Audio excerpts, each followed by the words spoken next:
안녕하십니까, 한국남자입니다. X7 주행 영상을 보여드리려고 해요. 물론 주행 영상도 나눠서 보여드릴 겁니다. 오늘은 전반적인 느낌 종합적으로 여러분께 알려드리고, 다음 영상에서는 다른 차로 더 자세한 느낌, 고속도로 운전했을 때랑 약간의 험로를 운전했을 때랑 이런 부분을 나눠서 촬영을 해서 보여드리려고 해요. 이 X7은 이번에 새로 나왔기 때문에 좀 더 여러분께 자세하게 알려드리고 싶어서 그렇게 영상을 나누기로 결정을 했습니다.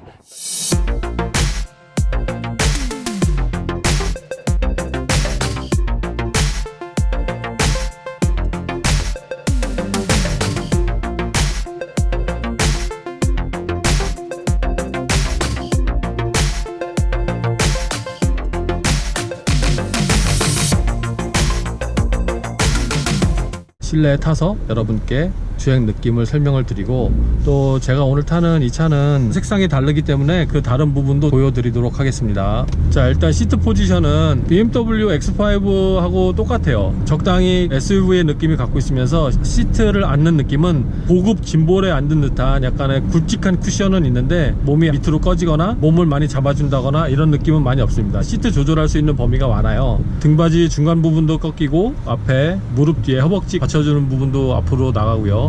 허리 양쪽에 그 날개 부분도 조여주게 되는데, 이런 부분을 다 하더라도 몸을 크게 잡아준다기보다는 좀 더 안락해진다는 느낌이 맞을 것 같습니다. 그래서 그런 시트 포지션의 느낌을 갖고 있고, 핸들은 부드러운 핸들이에요, 저속에서는. 하지만 고속 올라가면은 타이트해진다. 그렇기 때문에 속도 감흥에 따른 핸들의 그 풀림과 조여주는 현상은 그 범위가 상당히 넓다고 보시면 됩니다. 지금 주차 타워로 올라가고 있는데, 기본적으로 핸들과 민감한 악셀 반응을 보기 위해서 올라오고 있습니다. 이 부분을 GLS를 타고 올라올 때하고 X7을 타고 올라올 때하고 많이 달라요. 벤츠 GLS 같은 경우는 차가 묵직해서 악셀을 밟을 때도 그 묵직한 반응이 그대로 오기 때문에 강하게 밟아야 차가 오르막을 올라가는 느낌이 드는데, 이 X7 같은 경우는 아주 민감한 세단형 모는 듯한 그 느낌하고 똑같습니다. 살짝만 밟아도 차가 반응을 해서 부담스럽지 않게 차를 움직이게 할 수 있고, 그 부분이 무겁지 않게 다가와서 편한 운전의 느낌을 주고 있어요. 그래서 이 차의 핸들링은 차가 크다는 느낌이 전혀 들지 않습니다. 이렇게 저속으로 갈 때는 컴팩트 세단 모는, 컴팩트 SUV 모는 이 정도의 느낌이라고 보시면 돼요. 핸들도 부드럽고, 그리고 핸들을 제자리 찾아오는 것도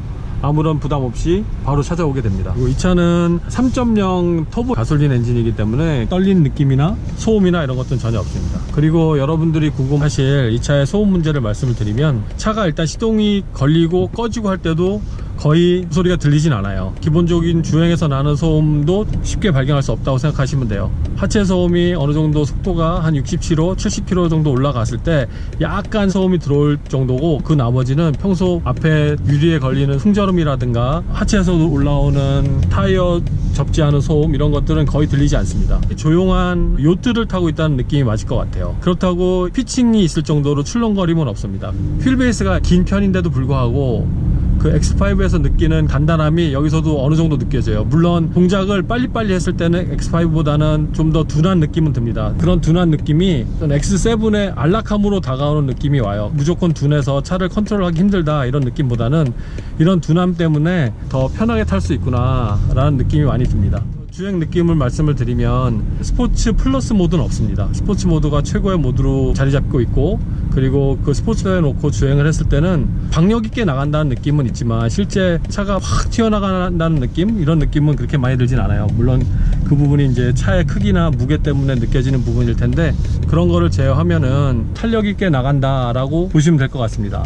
그래서 가속력 부분에 있어서도 X5보다 더 덩치가 크고 무겁기 때문에 상당히 많이 단점이 있을 거라고 생각이 들었거든요. 엔진은 같은 엔진이 쓰기 때문에 그 단점을 보완하기 위해서 트랜스미션 기어비를 타이트하게 만들었을 거다라는 미리 예상을 한번 해보고 이 차를 운전해 봤는데, 그 부분은 X5하고는 전혀 다르지가 않아요. 튀어나가는 부분에 있어서도 X5의 기본적인 성능을 충분히 갖고 있는데, 단지 차가 무거워서 약간은 덜 나가는구나, 아주 미세한 차이입니다만 그 정도로 덜 나가는구나 라는 느낌만 받을 수가 있어요. 크다는 느낌이 없어서 운전하기 너무 편합니다.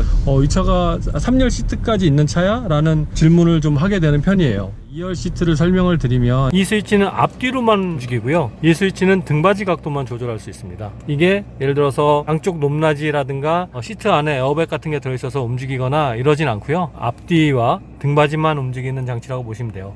이 스위치는 의자를 3열 시트로 들어가기 위해서 제껴놨을 때 다시 원위치로 시키는 원터치 스위치고요. 2열 탑승자의 키나 몸에 따라서 이 시트가 편하고 불편한 그 호불호가 분명히 갈릴 것 같습니다. 비교해서 말씀드리면 키 큰 사람이 탔을 때는 좀 더 편한 부분이 있을 것 같고요. 키가 작으신 분들 탔을 때는 의자가 약간 떼뚱하다는 느낌, 그런 느낌이 드실 수 있을 것 같아요. 그 부분은 다른 사람도 태워보고 제가 드리는 말씀이에요. 그러니까 여러분도 혹시 모토쇼에 가셔서 이 차를 앉아볼 기회가 있으시면 그런 느낌이 충분히 드실 거라고 생각이 들어요. 또 재밌는 것은 지금 여러분께서 들리실지 모르겠는데 스포츠 모드 해놓고 악셀링을 하면 머플러 소리가 납니다. 팝콘 튀기는 소리가 나요. 들리셨나요 혹시?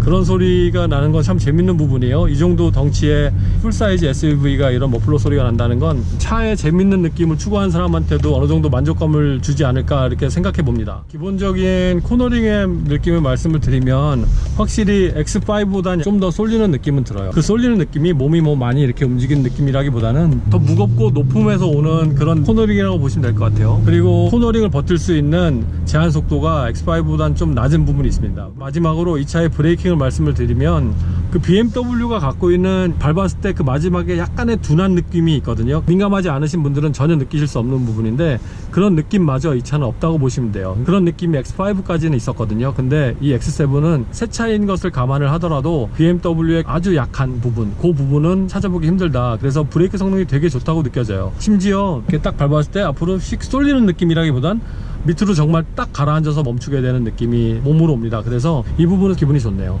제가 항상 하는 실험, 파킹 모드나 뉴트럴 모드는 X5하고 다른 점이 전혀 없어요. 그래서 X5 영상을 참고하셔도 되고, 파킹 모드가 아닌 드라이브 모드에서 시동을 껐을 때는 파킹 모드로 자동으로 옮겨지고요. 그리고 뉴트럴 모드에서 시동을 끄면 파킹 모드나 드라이브 모드로 움직이지 않고 그대로 뉴트럴 모드에 고정이 됩니다. 그렇기 때문에 뉴트럴 모드로 주차가 필요할 때는 그대로 사용하시면 되고요. 그리고 드라이브 모드에서 만약에 문을 열었을 때, 그리고 브레이크 페달을 띄면 이 X7은 다른 BMW의 안전장치하고는 다르게 드라이브 모드에서 문을 열고 브레이크 페달을 떼어도 차가 앞으로 움직입니다. 그렇기 때문에 그 부분에 있어서의 안전장치는 없다고 보시면 돼요. 항상 도착을 하시면 P를 누르시거나 아니면 시동을 끄시거나 이 둘 중에 하나의 행동은 꼭 하셔야 된다고 제가 말씀을 드리고 싶습니다.